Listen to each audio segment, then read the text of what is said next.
After the events of Jurassic Park in 1993, did you ever wonder if Dennis Nedry's body was recovered and what happened to the canister with dinosaur embryos? During the story of Jurassic Park in 1993, Dennis Nedry was a computer programmer. Other characters in the story are John Raymond Arnold, a chief engineer, and Robert Muldoon as the game warden and skilled hunter and weapons expert. While Muldoon's scene was filmed, we see a raptor jump him outside. But Mr. Arnold's final scene was cut from the film. All we see is his arm, but since it's inside an area with raptors, we can assume he was taken out by raptors at some point. Samuel L. Jackson did say why his character's end was not on film. It's because a real hurricane ran through the set during that time, so he had to cancel, and all they did was use his arm in a very short scene. So going back to Dennis Nedry, during the story, he spent a short time in Costa Rica to meet Dodgson, a person working for biosyn. Dennis would accept a bribe from them if he could acquire viable dinosaur embryos. During this meeting, Dennis was given $750,000, and they would offer him $150,000 more for each embryo he's able to deliver if he gets all 15 species off the island and in the hands of biosyn. Dodgson would hand over a canister of shaving cream. The bottom screws off, and it's got sockets that place the embryos inside. It contains a coolant that can last up to 36 hours to preserve the embryos.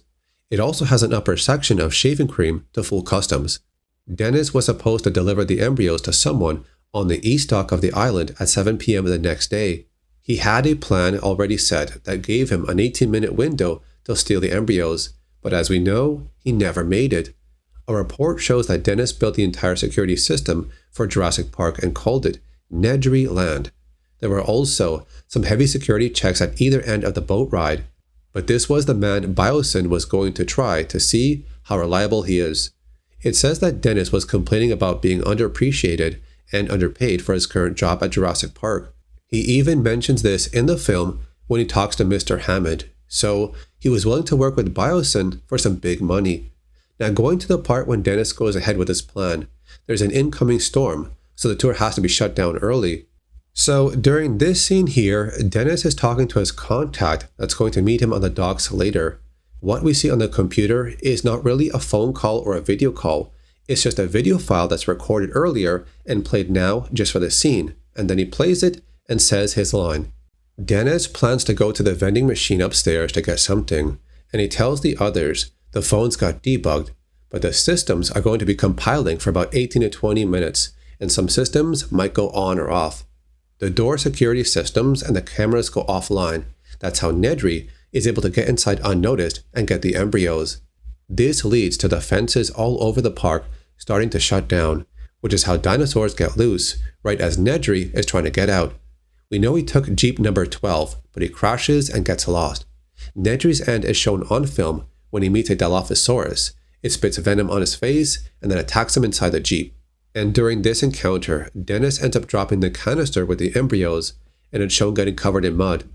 The report from biosyn says that Dennis went missing during the security breach, and their contact on the crew also confirmed that he never made the exchange.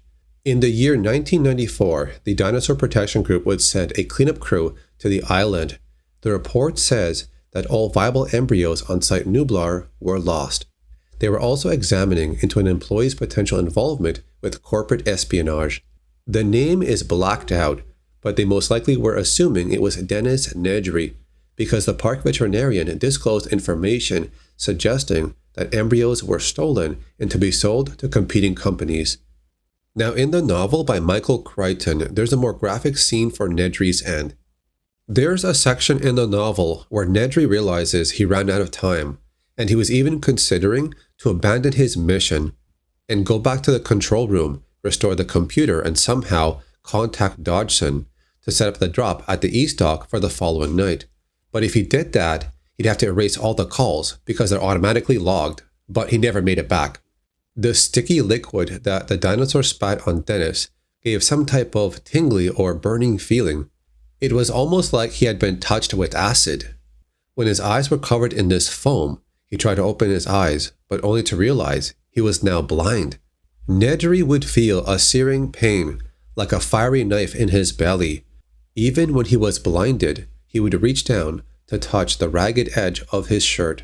And then a thick, slippery mass that felt warm, and with horror, he suddenly knew he was holding his own intestines. The dinosaur had torn him open. His guts had fallen out. Nedry fell to the ground. He landed on the animal's foot. Then he felt pain on both sides of his head. The dinosaur had his head in its jaws, and Nedry's final wish that it would all be ended soon. There's a scene in the movie where Dr. Grant explains how raptors attack their prey, and he specifically mentions they might claw your belly to spill your intestines, kind of matching what happened to Dennis Nedry in the novel. But the dinosaur that attacked Dennis Nedry was not a raptor. Instead, it was a Dilophosaurus. The novel also has a part where Muldoon ends up finding the body of Dennis Nedry. There's a pack of compies nearby, but Muldoon says it was not the compies that got him, it was a Dilophosaurus. They never recover his body, but instead just leave it there. Muldoon says, "We've got things to do." As they leave the area, they see compies feeding on Nedry's body. The novel also says it's possible the Costa Rican military would bomb the island because it was too dangerous. And the survivors escape in a chopper. They look back to the island and see multiple explosions. The novel also says that Muldoon was among the survivors. The novel also shows that Raymond Arnold was attacked by a raptor that jumped onto his chest, and he got slashed around the torso area. So Raymond was pretty much pinned down to the ground and he was cut up by the raptor. The comic book story of Jurassic Park shows that Dennis Nedry's final moments also match what we saw in the film. Now, in the story of Jurassic World Camp Cretaceous, Dodgson goes to Isla Nublar to capture dinosaurs for the Manta Corporation's mind control chips. And during this mission, Lewis Dodgson ends up finding the Barbasol canister that he gave to Dennis Nedry 23 years ago. But most likely, the embryos are not viable anymore. In Jurassic World Dominion, it shows that he held onto the canister like some kind of trophy or item for his collection. And also part of his collection, he kept a giant claw, kind of similar to what Dr. Grant had. In Jurassic World Dominion, Dodgson has the canister, but he meets his end by a trio of Dilophosaurus, the same fate that came upon Dennis Nedry. So that's it for this video. Thank you so much for watching. That's everything I found regarding the body of Dennis Nedry and the canister with the embryos in Jurassic Park. Leave a like rating on the video, and I'll see you on the next one.